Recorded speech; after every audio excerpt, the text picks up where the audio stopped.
evening, everyone. I'd like to welcome everybody to the Town of Milton Board meeting. Today is March 23rd, 2022. I'd like to get the meeting started with the pledge by Councilwoman Cook. Allegiance to the flag of the United States of America and to the republic for which it stands, one nation, under God, indivisible, with liberty and justice for all. Roll call. Councilman Isakson. Present. Councilman Polish. Present. Councilman Blaisdell. Present. Councilwoman Kern. Present. Supervisor Ostrander. Present. First on our agenda this evening will be public comment. First public comment will be for the agenda items only. Anybody for public comment? No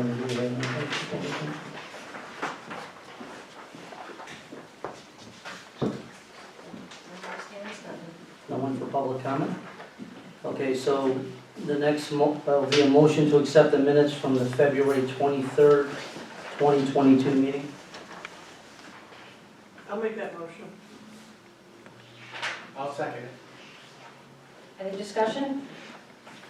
Okay, Councilman Isakson. Yes.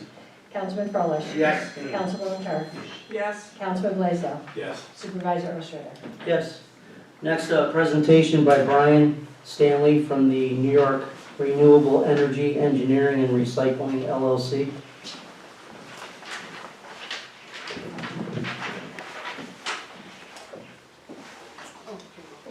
Hi everyone, I'm Brian, Vice President of NYREAR, Clifton Park-based company, Saratoga County resident. I'm here today to present something that our state is battling. It's climate change, and we're looking to present charging stations to the town of Milton. This is something that's being pushed by the governor. It's also being pushed on a federal level as we get more electric vehicles. Currently, we have electric vehicles from trucks to cars to motorcycles to dump trucks. So I'll just go through this and then I'll take any questions at the end of it. There's many reasons why you would want charging stations. A lot of people here probably don't have an electric car. I don't have one yet. But some of those reasons are tax benefits to owners of cars, not paying for fuel, less maintenance on vehicles, and leading to a more cleaner environment as there's no emissions out of these vehicles. That's one of the biggest pushes as to why you would want one and why you'd want to see some in your town. This is just a quick example. You know, right now we deal with coal, fossil fuels, nuclear, there's wind power, solar power. They're trying to do a push from fossil fuels to more renewable fuels via wind and solar. And that's a big push coming from the federal government down.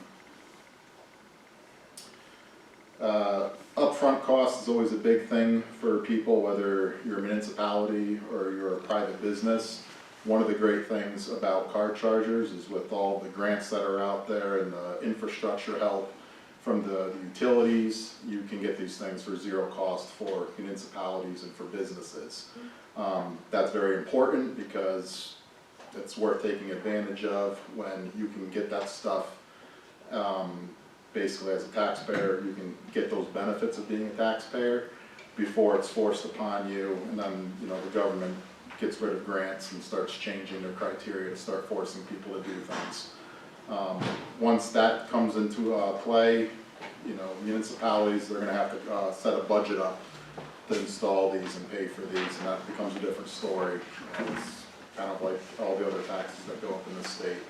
So we're big on pushing things while there's monies available to help out with everything. These stations would be installed free of charge to the town. The town would not owe any money for installation or for product. The only monies that would be paid is electrical use, kind of like parking lights in a in a parking lot, that's paid for obviously by the town, and they're recouping that in an aspect. Recouping here would probably be charging sessions where you would pay to fuel up at one of these. This is a list of industries. Our company really focuses on municipal work, non-for-profit, and then we do a lot of work with hotels and schools.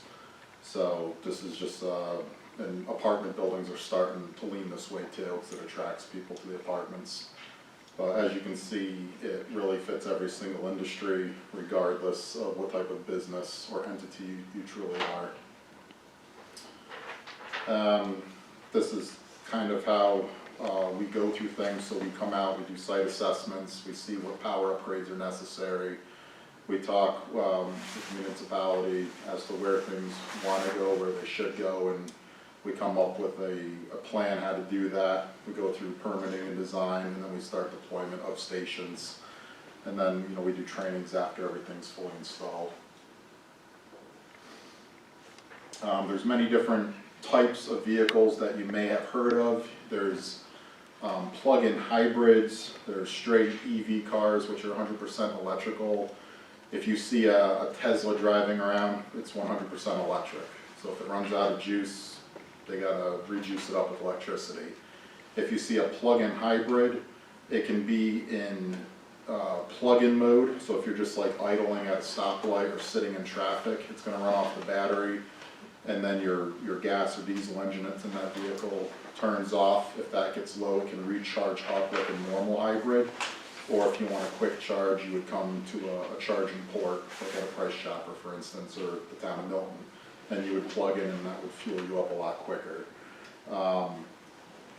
Those are really your two main types of vehicles that are out there. And you have, Honda has some low emission vehicles that are still gas, but everyone's starting to sway away and add the battery technology aspect to it. This is a older approach as to how long it takes, and these numbers aren't quite accurate. They were accurate at the time, but things literally change on a daily basis. So everyone says, well, how long is someone going to sit in a parking lot? How long does it take to charge a car? The true answer to that is every single car takes a different amount of time to charge. Everything is controlled by the manufacturer. So if you have an older car, it could take 6 hours for a full charge. If you have a brand new car, it could take 15 minutes. So it's quite a range. Your average person who sits at a charger to physically charge up is around 15 to 20 minutes. Unless you're going on a trip, then you're gonna pull over and you might hang out, for half an hour or 2 hours, whatever it may be, to fully charge. But that's the only time you really see people charging around. And every manufacturer is making these levels change sporadically. So as new software updates come out, you're able to charge your car quicker. And soon it will be quicker to charge a car than it will be to pump our fuel into a car. So that's kind of where we're getting to as we speak.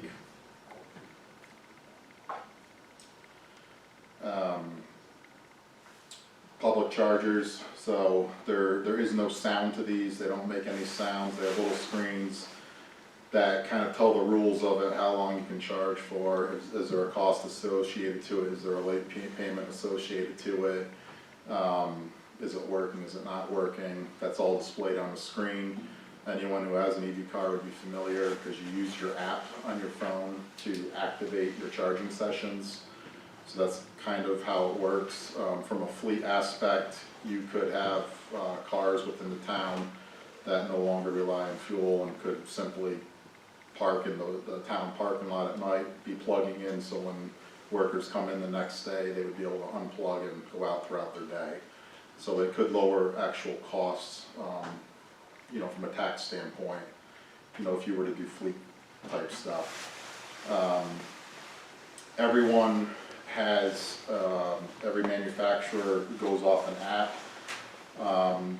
People make their own decisions based on the entity, whether they want to charge per session or give out electricity for free. So you'll see like businesses like Price Chopper as an example, they want to get you in to come shop at Price Chopper. So they're gonna get you in, hey, we have charging stations, come plug your car in, get a free charge, shop here.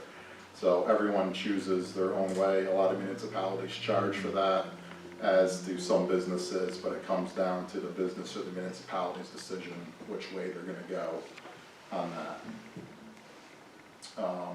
We're looking at type 2 chargers, which is industry standard. They charge in a fairly quick time frame.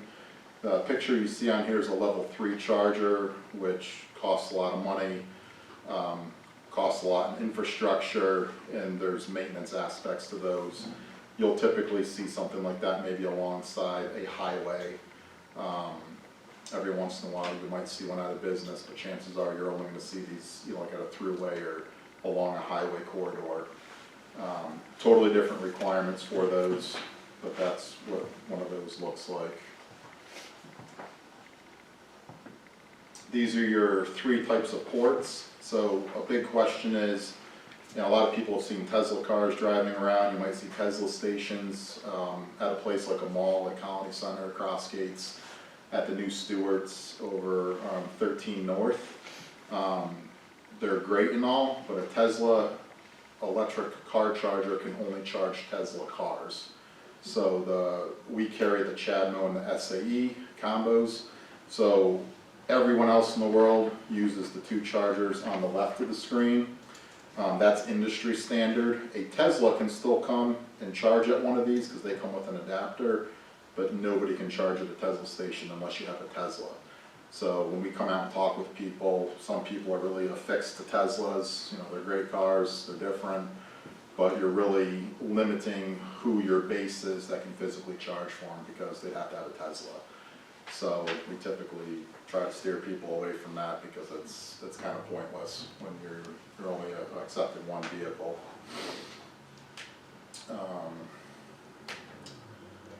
Again, this is a big question. Businesses ask, should we charge or not charge?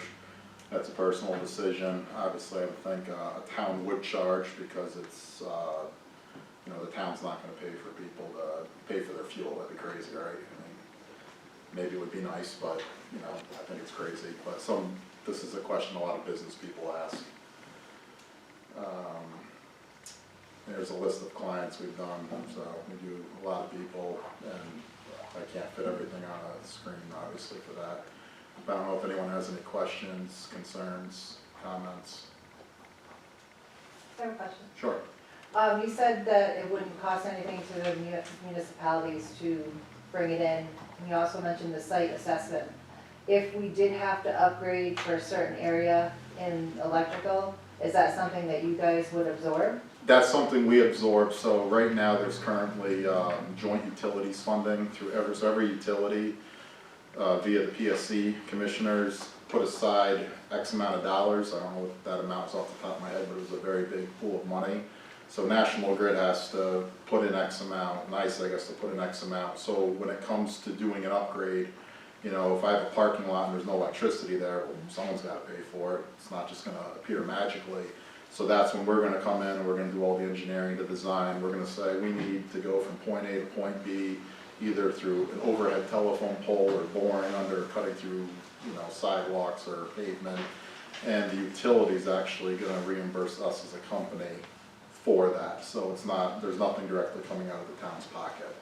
So the utilities are very anxious to get rid of this money because we're a headache to them. They just want to sell power and hand everyone bills and raise the prices on everyone, right? You know, so it's they're very eager for us to get as much work done possible to make that pot go down, because then it's one less thing they have to deal with. So that's why it's a great time to do these things, because, you know, if we had this conversation a year from now or X amount of months or 2 years, whatever that time may be, and now you needed that, well, now the town has to come up, they have to pay for a transformer. They have to pay to repair the parking lot. It's all on the town, it's all on the business. So while this funding is available, it only makes sense because we're trying to push this green initiative, obviously. And to meet state mandates and local mandates, why not do it? Why you don't have to pay for it? Right. So, And with the charging, are you able to charge right at the station so that it doesn't inconvenience anybody in the town?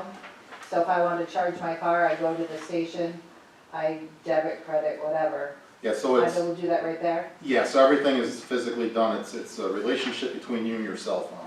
So if you buy something on eBay, for instance, you have an account, you have, a credit card or a bank account attached to it. You do your bidding, you buy something on eBay, you win it, and then, you pick where it's coming from. If you Uber, kind of the same thing. They know where to find you because the GPS on the phone tells the Uber driver where you are. The same thing for all car chargers. You have a single account. There's multiple accounts you can go with. Some people gravitate towards other ones. They're all free accounts. You make your profile, you attach some sort of funding to it, and then when you come up to a station, like a price chopper, you can't just unlock the thing and plug in. Some chargers you can, some you can't.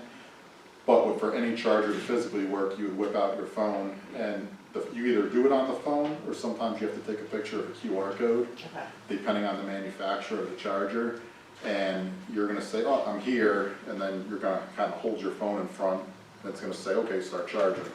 You're gonna plug it into your car, and you could be out shopping, for instance, and you're gonna get like a text, and it's gonna say, oh, we're at 90% power, and then it's gonna go, oh, you're at 100%. And some people have restrictions where they don't want you charging for more than 2 hours. So if one of those was enabled at 2 hours, regardless of how much charge your car would have, it would just stop charging at the 2 hour mark. Some people put late fees on them because people want to use it as a weekend parking lot. Well, then you put a fee attached to it, so if your car is not moved within 15 minutes or an hour, or whatever time frame is decided, you get hit with a late fee, and rightfully so. But you as the consumer, you know all of this because one, it's on the screen, and two, it's on your app. So before you can even, the app will let you charge, you have to accept that, hey, there is a charge for the station. It's charging you X amount of dollars per kilowatt, and it's telling you all the rules. So it's actually quite convenient. The town doesn't even have to do anything as far as, it's not like they're out with a meter maid collecting stuff. It just goes into an account that the town puts together, and all that money just goes into whatever account it's associated with. So it's pretty seamless. At the end of the day, they're glorified electric outlets. So it looks scary, and some are fancier looking than others, but they're just charging. It's no different than plugging something into an outlet, except you need an app to allow the outlet to output energy. So. Quick question, couple Sure. short questions. What are the amperage type draws on these things? So they differ with every type of charger. They can be as low as 30 amps, and it can go, on a level 2, it could go up to as high as 80 amps Per station? per station. So that requires quite a bit of Yeah, so infrastructure. it does. So depending on, so as an example, if we had a box that we were looking at using, we're gonna see one, okay, what's the draw off this panel? Are we putting another panel? Are we tapping into this? So we do all that work before anything's installed, obviously. Sometimes we have the physical room to do it, but the way National Grid works, and this applies to any utilities, I'll use National Grid because almost everything around here is National Grid for us. What will happen is, when you originally got your meter, if it was a barn, they were like, no one's using this barn for anything, put up a small transformer. Oh, we got a house going in here, okay, we got to up the transformer size for this. So if we were connecting to that barn, for instance, there might be plenty of room even in the breaker panel to attach to. When we do our application with utility, if we're connecting to a current account, I have to put in that account number and all the information on the bill, and then from there, I put a checkbox because I don't know what they have set for that. And when they do their checks and balances there, they're gonna say, hey, you know what, our transformer's too small on that utility, so they'll say, oh, congratulations, go ahead, move forward, but don't turn anything on, keep it locked out until we get a transformer upgrade, and then they're gonna send someone out to upgrade the transformer. If I'm going to a parking lot that has nothing, I'm gonna say, okay, that's where I tell them, hey, I'm putting in X amount, here's the power requirements I want, and oh, by the way, we're gonna add more in the future, and here's what I recommend we're gonna do in the future. We'll get the appropriate sized utility and infrastructure now for that. And then that, again, that's paid for by the utility, but that's how it goes one of two ways. Because So, I know originally you were looking at parking lot here, the park, yep, so you would actually be looking at probably two separate services. yep, Yeah. yep. Now, require little or no maintenance. If it does require maintenance, who does that? I'm gonna tell you these things, maintenance-wise, is pretty much a zero maintenance. The only thing that could happen is, like, if someone runs into it, if someone, vandalizes it, that's a different story. But as far, even in our heavy traffic areas where these chargers are literally used, I couldn't tell you on a per day basis, but a lot. Even those cords don't really get damaged. The only time I've ever seen damaged cords is typically from competitors putting in inferior systems that don't have cable retractors. So those cords are always left on the ground. And then people are running over it on the ground, and you're just dragging it across the ground. The plow hits it on the ground, they get stuck in the snow and the ice, and then someone's trying to rip it up to charge. Those things have maintenance, because no one's taking the care of the time for that. We don't bother wasting anyone's time installing those, because I don't wanna come out, because that's gonna be on my time and on my dime to have to deal with that. Now, if it's like neglect or something like that, well, that's gonna be on the station owner, because I'm not gonna pay for that. That's crazy. But if it's a manufacturer defect, you never see those either. They're gonna send us a new head, or it's gonna come out, you're not gonna even know we swapped out a head and replace something, unless you were the one who called me, but I'm typically gonna know before you, because we monitor everything for your charge. So if we know there's something down, all your updates are done, over the air, so that you're not connected to the internet or anything. So things are always getting updated, but at the end of the day, whatever the amperage is still gonna be the amperage. So a 30 amp is gonna put out a max of 24 amps, so 40 amp is gonna max out at 32, D rate. So, those factors will never change. But, if you plugged in with your car today and it takes your car an hour for a full charge, well, next month it might only take you 45 minutes because an update comes out for your car. So now the station's gonna allow your car to charge that much faster. And that's really the changes you're gonna see, as far as anything goes. So it's not like you buy something today, oh, this charger's garbage, it's not fast. Your holdback's really the manufacturer, so.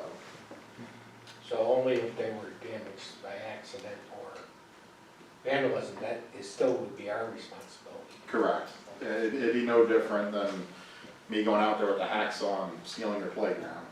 If I wanted to come steal your station, your average person's not gonna really screw with electricity. But, I have seen stations that have gotten hit before, not our station, but, it does happen.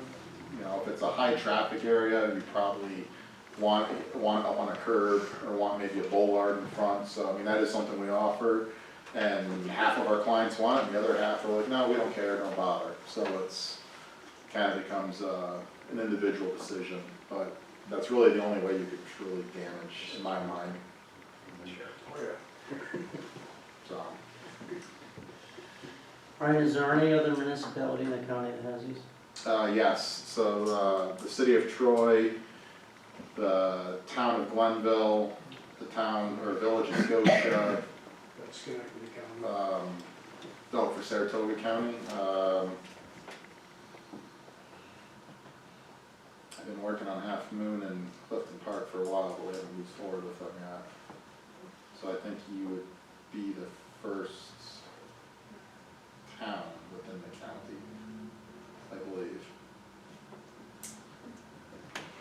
But there's a lot of other towns and municipalities going out towards Syracuse and Rochester, and then downstate. And then for neighboring ones that we've done that are close would be Rensselaer and Albany County and Schenectady. Do you have an idea of how many stations you were looking to do? I have rough numbers, so in order for us to do stations at no charge, we need quantities, so typically 4 to 5, 6-ish, you know, depending, and again, it depends, you know, are we running, it depends on like a bunch of factors, so how much infrastructure is involved, how much parking do we have? You know, if we have a spot where we're just like, I want one station here, you know, it's too much to absorb. There's too much cost involved. Even on an infrastructure part, it gets out of control. So when we start getting quantities, we're getting the stations for cheaper, and then, you know, we're getting the infrastructure put in where it balances itself out. So if you go to Glenville, for instance, we have anywhere from 4 to 6 stations per location, and they're all right next to each other. You know, if someone wants one in different corners of a room, I mean, you can pay for it and we'll do it. But that's, you know, we try to maximize it where it's at no cost to you, and I can tell you how we can do that. And if we want to meander around, well, then that's when we start doing change orders and actually, you know, having to charge for stuff. But again, it's going to depend on, you know, what we have for available parking. You know, some people go, oh, well, you know, I want to put one here, and then I kind of bring up the comment, you don't want one being shared between the handicap spot and the non-handicap spot because you might have a handicap driver. So you want those options. As far as worried about space, some people get very nervous, you know, I only got 10 spots.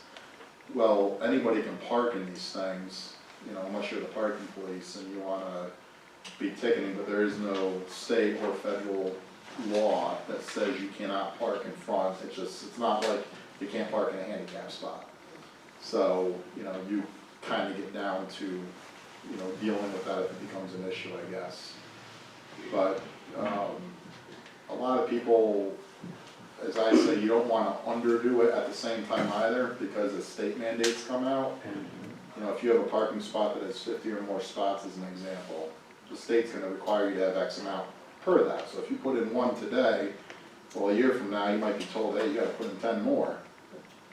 That's going to be on your dime at that point, and that's, you know, you're going to get some sticker shock when you see the pricing of everything, and especially with, you know, global supplies and everything going up. The stations we install are made here in America, you know, anywhere from California to our neighboring state, or near neighboring state, Connecticut.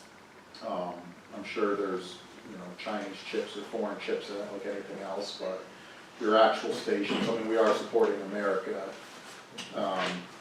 in the ADA resolution with that. So, you know, we don't install Chinese stations or, you know, stuff that's not 100% physically made here in America.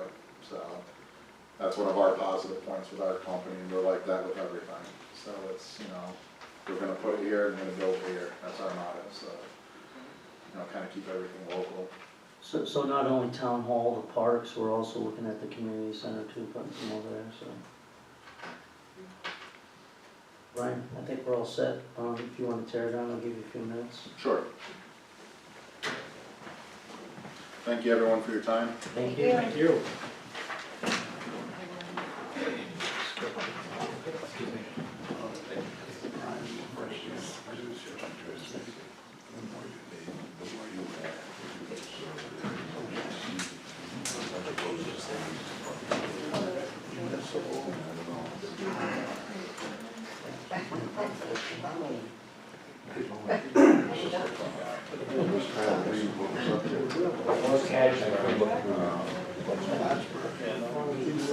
Okay, next will be resolution number 29 of 2022.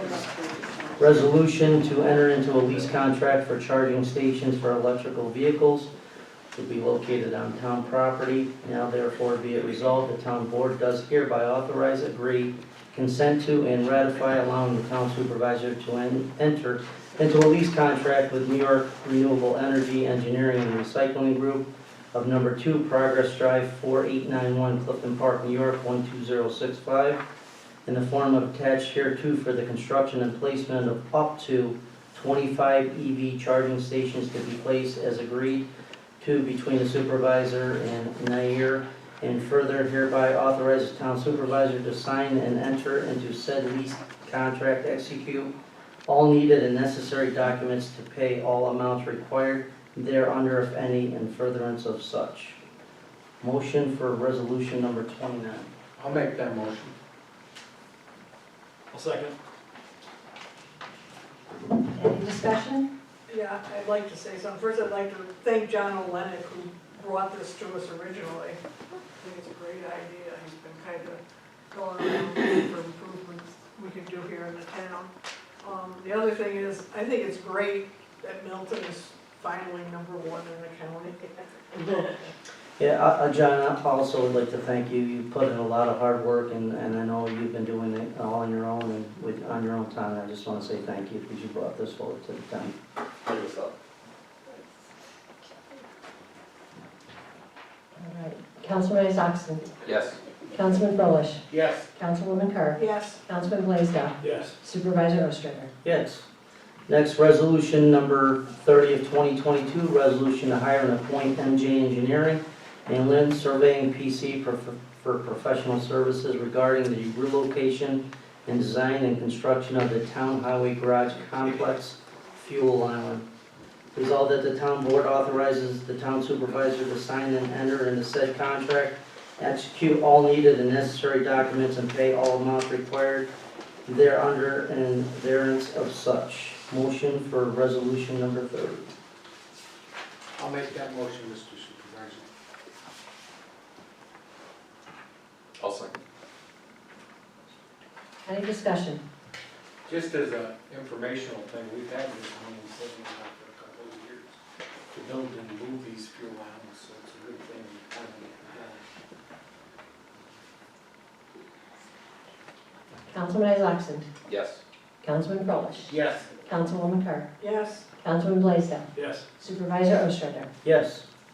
Next, resolution number 31 of 2022, resolution to enter into and approve a nutrition site agreement with Saratoga County Office of the Aging for the use of the community center.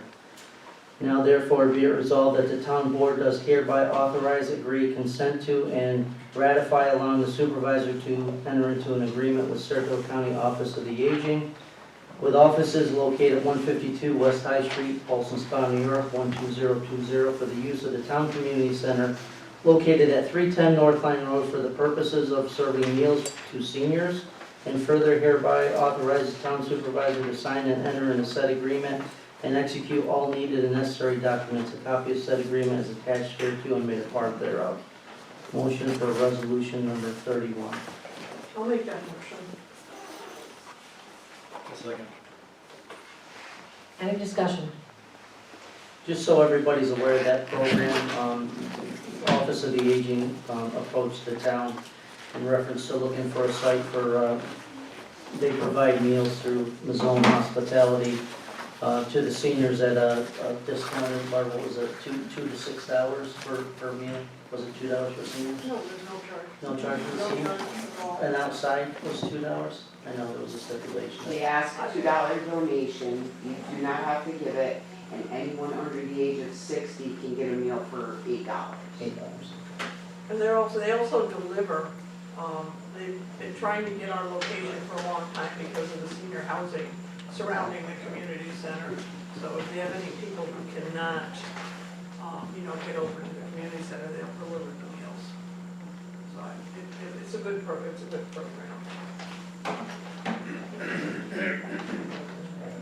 Councilman Isakson. Yes. Councilman Froelich. Yes. Councilwoman Kerr. Yes, Councilman Blaisdell. Yes. Supervisor Ostrander. Yes. Next, resolution number 32 of 2022, resolution to hire health director and camp directors for the 2022 summer camp program. Therefore, be it resolved that the town board, after due consideration, does hereby appoint and hire the following: Nicholas Mayer of 900 Rock City Road, Paulson Spa, New York, town as health director at an hourly rate of $23.73 per hour. Jennifer Dreer of 184 West North Street, Paulson Spa, New York, as camp co-director at an hourly rate of $24.14 per hour. And Catherine Brown of 2216 Barrett Road, Paulson Spa, New York, as a camp co-director at an hourly rate of $24.14 per hour. All for the town of Milton 2022 summer program. Motion for resolution number 32.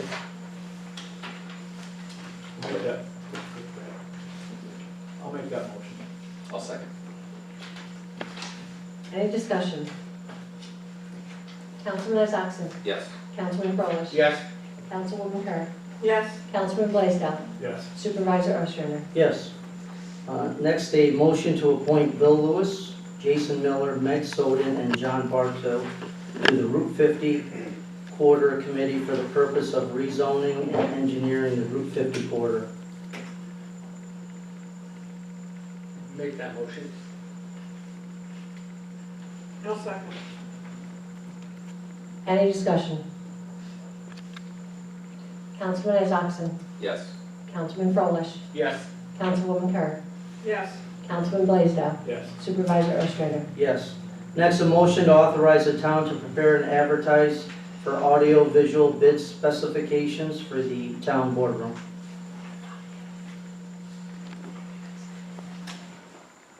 So move. Second. Any discussion? Councilman Isakson? Yes. Councilman Frolich? Yes. Councilwoman Kerr? Yes. Councilman Blaisdell? Yes. Supervisor Ostrander? Yes. Next, a motion to allow Assemblywoman Walsh to use the Park and Ride parking lot on May 22nd of 2022 to hold an electronic waste recycling day from 11 a.m. to 2 p.m. All costs paid for by Assemblywoman Walsh. Make that motion. Second? Any discussion? Councilman Isakson? Yes. Councilman Frolich? Yes. Councilwoman Kerr? Yes. Councilman Blaisdell? Yes. Supervisor Ostrander? Yes. Next, a motion to accept the resignation of Jeremy Cook from the Ethics Board and approve for advertising for his replacement. Make the motion. I'll second. Any discussion? Councilman Isakson? Yes. Councilman Frolich? Yes. Councilwoman Kerr? Yes. Councilman Blaisdell? Yes. Supervisor Ostrander? Yes. Next, a motion to accept the resignation of Janelle Hooks as the principal account clerk. I'll make that motion. Second? Any discussion? Councilman Isakson? Yes. Councilman Frolich? Yes. Councilwoman Kerr? Yes. Councilman Blaisdell? Yes. Supervisor Ostrander? Yes. Next, a motion to request for Lease as the receiver of taxes to attend the New York State Association of Tax and Receivers Collectors Training Seminar in Ithaca, New York from June 12th to the 15th of 2022 at a cost not to exceed $525 for lodging and meals. Make that motion. I'll second. Any discussion? Councilman Isakson? Yes. Councilman Frolich? Yes. Councilwoman Kerr? Yes. Councilman Blaisdell? Yes. Supervisor Ostrander? Yes. Next, a motion to approve a request for Town Clerk Brenda Howe to attend the New York State Town Clerks Association training at the Crown Plaza in Albany, New York from April 24th to the April 27th of 2022 at a cost not to exceed $467 for lodging and meals. I'll make that motion. Second. Any discussion? Councilman Isakson? Yes. Councilman Frolich? Yes. Councilwoman Kerr? Yes. Councilman Blaisdell? Yes. Supervisor Ostrander? Yes. Next, monthly reports and liaison reports. First will be animal control. Animal control report for February 2022. Total calls 23. Total calls from the sheriff's office 3. 1 dog bite case, 1 seizure, 0 tickets issued, and 0 dangerous dog cases. Respectfully submitted, animal control. Next, the building department. Building department for the month of February. Building department processed 9 building permits and collected $16,110.40 in building permit fees. We completed 80 construction inspections, 60 fire safety inspections, and responded to 5 code enforcement complaints. A total of 22 permits were closed and 16 certificates of occupancy, 6 certificates of compliance being issued. We collected $4,613.54 in planning fees. Respectfully submitted, Bill Lewis. Thanks, John. Next, buildings and grounds.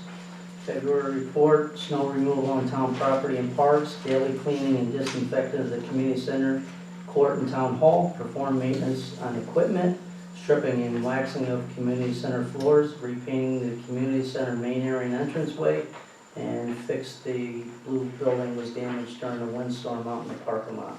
Respectfully submitted, buildings and grounds. Comptroller financials was submitted to the board, and also it's posted on the website. Next, highway department. Okay, the highway department will be starting brush cleanup early this year. Beginning April 1st, residents can start leaving their yard debris curbside. Spring cleanup ends mid-May, so we urge town residents to get their yard debris curbside as quickly as possible. Transfer station is open Monday through Thursday, 6 a.m. to 4:30. Saturday hours will not start until after May 1st. Respectfully submitted, Town Highway. Thanks, John. Next, Karen, historian.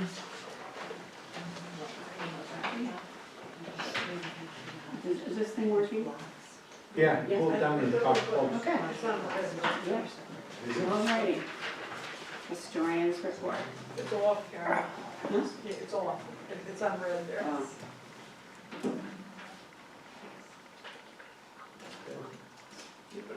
Lights off completely. I guess I'll have to talk loud. Talk about it. Okay. I'll try. Anyway. All right. I continue to document the COVID-19 pandemic. The county COVID dashboard as of March 1st, the county currently had 118 active cases.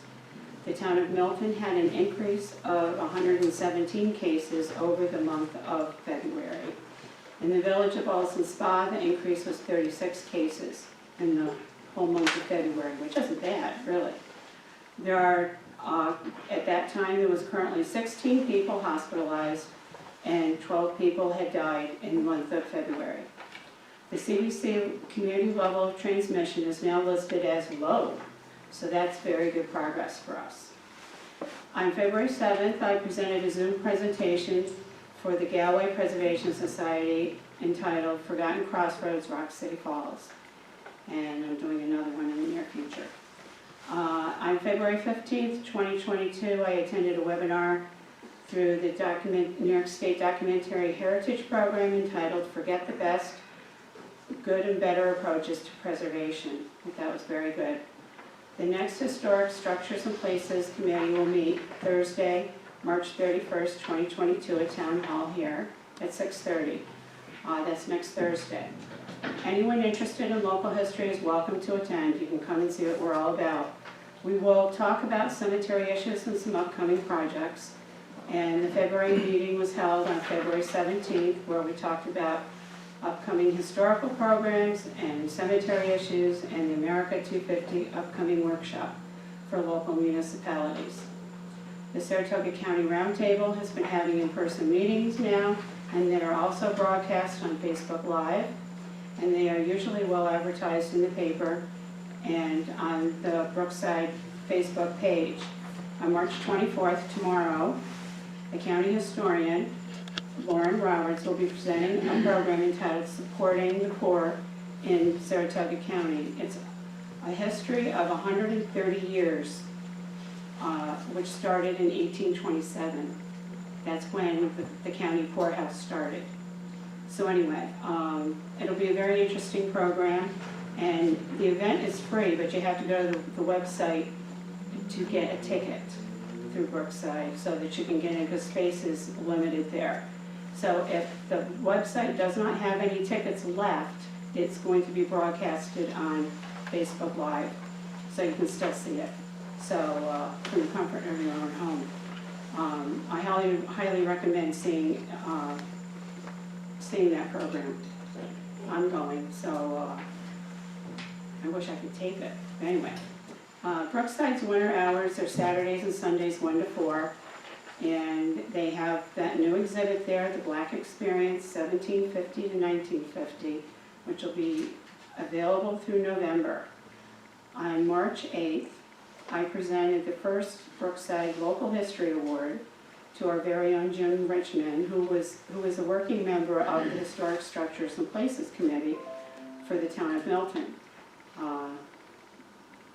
That was a very exciting evening, actually. So anyway, go to Brookside's website for all the updated historical programs coming up.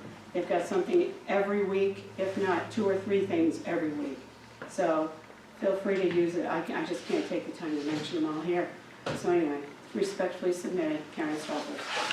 Thank you, Karen. Next, town clerk. Alright. So for the month of February, we did 4 marriages. We issued 5 certified marriage certificates. We issued 32 certified death certificates. We did 2 genealogical researches. We did 4 FOIL and search of records. 106 dog licensing and 34 online dog licensing, and 2 hunting and fishing with a town share of $2,614.78. Thank you, Brenda. Next, town justice. Milton Town Court for the month of February, the fines were $3,940, surcharges $2,701, civil fees $452 for a total of $7,093. Thank you, Barb. Next, tax collector, Lisa. She's not here. Dated March 14, 2022, Supervisor Ostrander Town Board tax collected from March 1st to March 14, 2022, total $58,837.15. As of March 14, 2022, 90% of taxes have been collected for a total of $7,562,228.53. Second notice for unpaid taxes were mailed out on March 4th. I'll be collecting the 2022 property tax payments until March 31st of 2022. As of April 1st, 2022, all payments are required to be paid to Saratoga County Treasurer's Office pursuant to the terms of my 2022 tax warrant. Tax payments can be made using the following method. Number 1, mail the payment to 503 Geyser Road, Ballston Spa, New York, 12020. Please be sure to include your telephone number on all the checks.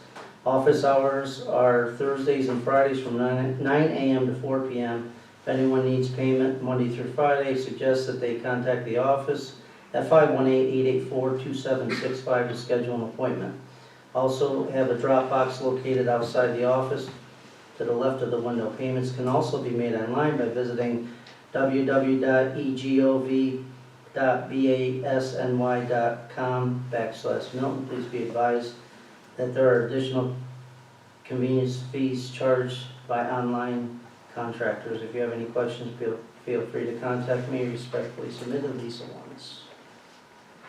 Meg, Youth Bureau.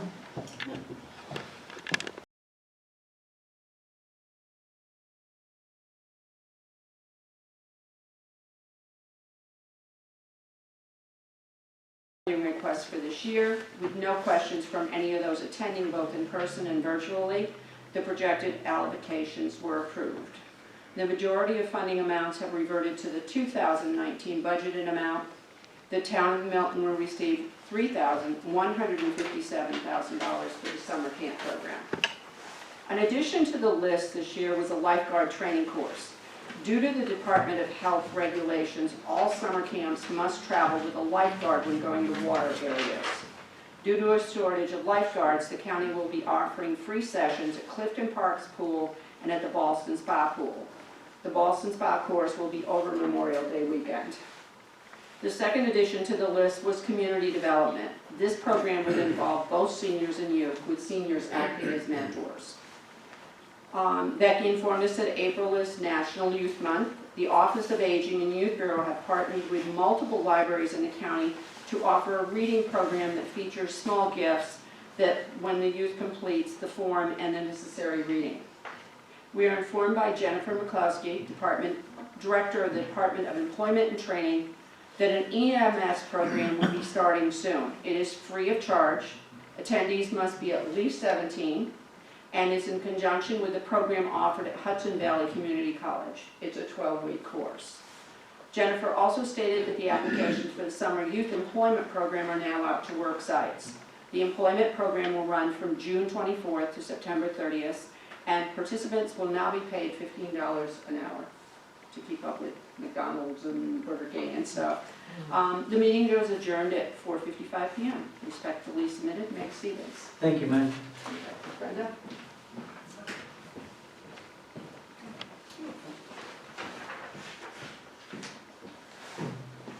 Next, planning and zoning. For the February 24th zoning board meeting, there was a use variance application which was approved for 312 Rollins Street. The business had lost their non-conforming use due to no use for more than 1 year and required zoning board review. There's a public hearing set for tomorrow evening at 7:15 p.m. There's also a public hearing for a proposed Milton solar variance at 209 Stone Church Road. The public spoke regarding concerns around closeness to their properties, drainage, wildlife, home values, closeness to the airport, and other concerns. The planning board has been determined to be the lead on the seeker, and a public hearing has been adjourned until tomorrow evening at 7:30 p.m. For the March 9th planning board meeting, there was a public hearing for a special use permit at 405 Geyser Road that was held and closed. The site plan was approved with modification to include privacy fencing, and a special use permit for sign and decal business was passed. The Stomping Ground Camp had a public hearing as well. There was no change to their site plan. The special use permit change was to accommodate more campers and expanded operational months. That special use permit has passed. And lastly, the 312 Rollins Street site plan review and special use permit, they did not have representation present. The board had discussed that they will like to see a layout, stormwater engineering, and more. There was no action taken. That's all. Thanks, Ryan. The only supervisor's report on the county meetings, they just did a massive upgrade on their visual meeting room, so everything will be on Zoom, so anybody can sign on now and watch the county board meetings live. Next, any old business the board wants to discuss? Just an update on the town hall here. Spectrum has come in and installed all their equipment, so that part of it's done. And if you see outside, they're digging to put in the sewer pumps, and that should be completed Friday. So everything's coming together. Anyone else? Any new business?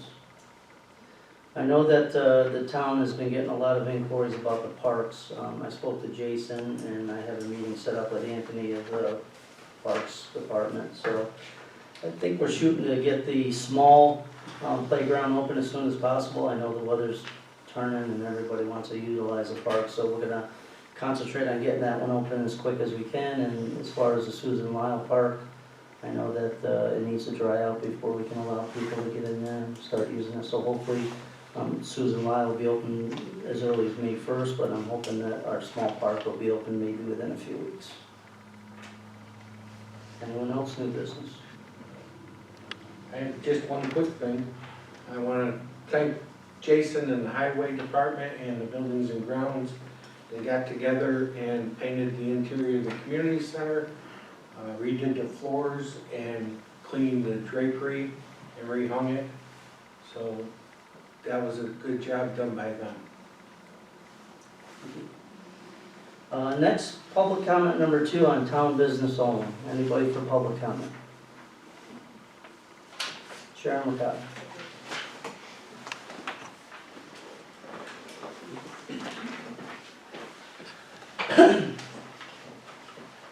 Cheryl Licata, Board of Badline. I have a request on the ARPA money that was deposited last year, and the next half should be coming in, I guess, in May. I was wondering if there's been any talk about what we'll be doing to spend that money. I believe it's June, right, Kate? The next tranche will come in July, another 750. As far as plans go, we are, we're discussing what,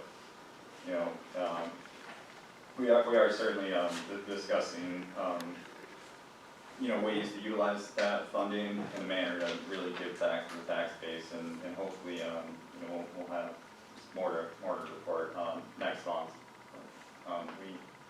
We are very aware of it, and we're working towards putting a plan together. Do they have the 5-hour free training on that? Did they supply that for you? They promised they were gonna give you 5 hours, the state was gonna provide 5 hours of free training. I believe the county would allow for representatives from the town to utilize services provided by the FPR group. They're an external audit group out of Rochester, and pick their their professionals' brains and come up with ideas or solutions for utilizing those resources. But as far as any firm plan on paper, we're working towards that. That is a goal of ours, and we will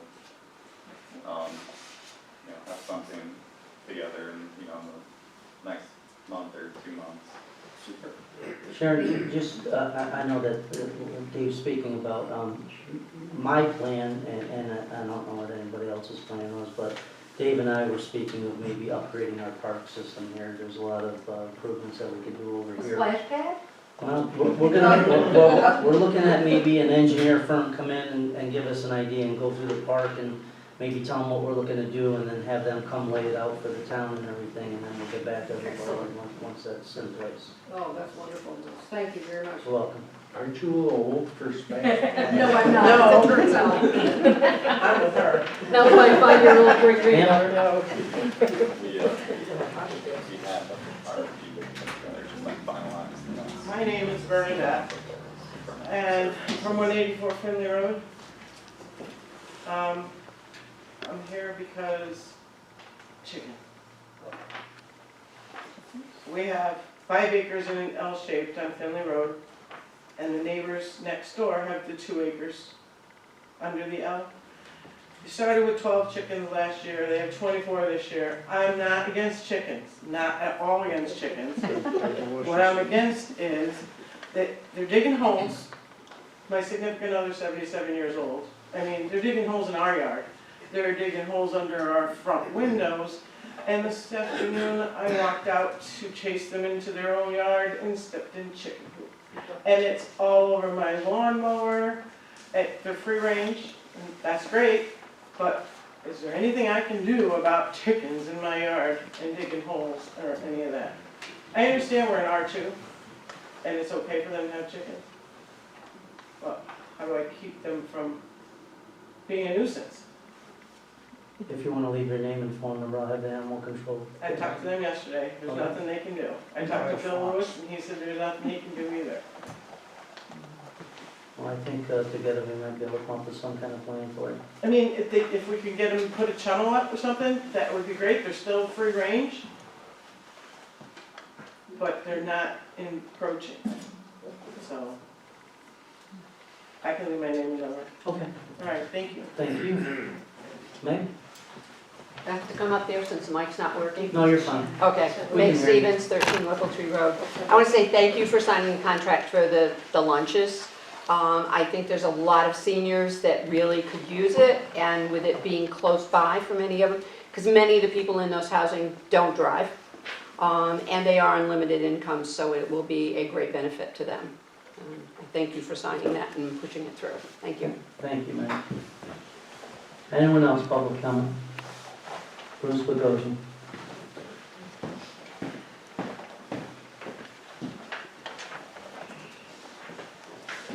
Thank you very much. And if I had chickens in my yard, my wife makes a hell of a chicken soup. That's what everyone's telling me, but if they're not my chickens, am I gonna get arrested? But anyway, I just want to take this opportunity to commend the board on a couple of your actions tonight, specifically the EV charging stations. And I think, Barb, you hit the nail on the head. For once, it's nice to be at the forefront.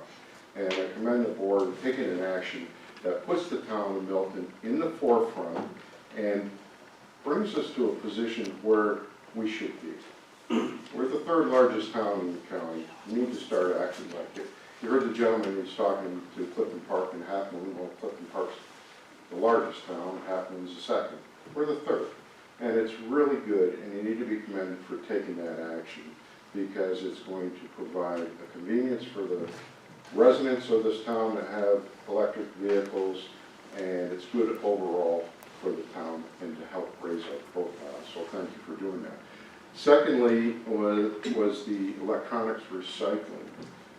Last year, Congressman, Representative Walsh approached us to have the recycling held in our parking lot, specifically because the town didn't want it. And I'm glad to see it change there. They recycled tons of stuff, and it was a tremendous success and provided, again, a benefit for the residents to get rid of some of that stuff.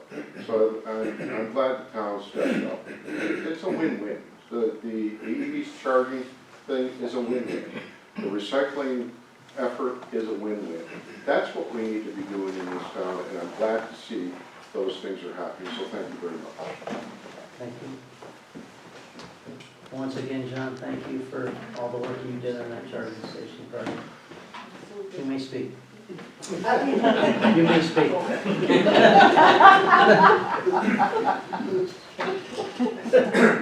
You know, there are still many people out there that are not aware of the fact that our governor mandated the halting of the selling of fossil fuel vehicles by 2035, and also that General Motors is going to stop manufacturing fossil fuel vehicles in 2035. So I'm very glad to see that the board is forward-looking here. That I don't know whether or not this is going to come to pass or not. Fossil fuel is still very important in this world. They really are. But at least we are now positioning ourselves to be ready for it. So thank you. Thank you. Anyone else? Doug? Yeah, and I'm with Bruce and also with John on this. I think we're providing a service. I'm Doug Bennett, by the way, from Plummer Road. Providing a service to people who do have electric cars. One of the ideas, and it came to me, I'm a little skeptical about it because of the prime movers, the amount of emissions as demand grows. We're dependent on fossil fuels for those prime movers. But it dawned on me, I'm sitting here thinking about it, because I like the idea, electric, okay, is, I know that Plattsburgh, and I do believe Lake Placid, have municipal power stations. They have waterways. And for a long time up in the Adirondack Mountains, you could heat your house with electricity for next to nothing. I think Tupper Lake was one of them as well. I don't expect any results overnight. It's something you may want to explore with the Cateros. I think there was a power station, or is one, that may power the factory up on the Cateros in Rock City, the old structure. And look into that, because A, you could power the business section, depending on the cost of what the prime mover would be, of Milton, and supply power to these car charging stations for a lot less than what, say, National Grid would charge, or NYSEG. And the only reason I wouldn't suggest it should be a privatized entity is that those two entities would probably stomp out anyone that wanted to start their own small powerhouse. But on a municipal level, they can't do that.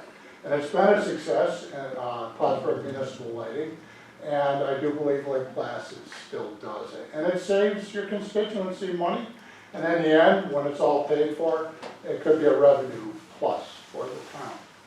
And that's really all I have to say. And I do commend you on that. It's providing a service for people with those cars. Very good. Thank you, Doug. Yep. Anyone else? Yes, ma'am. Hi, Lisa Spidell, 106 Prospect Street. I just want to say this is my first meeting that I've been to in the town of Milton. It's fantastic. It's professional, and the interaction. You ask a question, it gets answered. You know, and that's important in the community. Just seeing this thing with the electric vehicles, we're going that way. I think that's fantastic as well, and just wanted to say thank you. Thank you, Lisa. Anyone else? There'll be no executive session this evening, so no further business to come before the board. A motion to adjourn. So moved. Second. Any discussion? Councilman Thompson. Yes. Councilman Crowell. Yes. Councilman Kern. Yes. Councilman Blaze. Yes. Supervisor. Yes.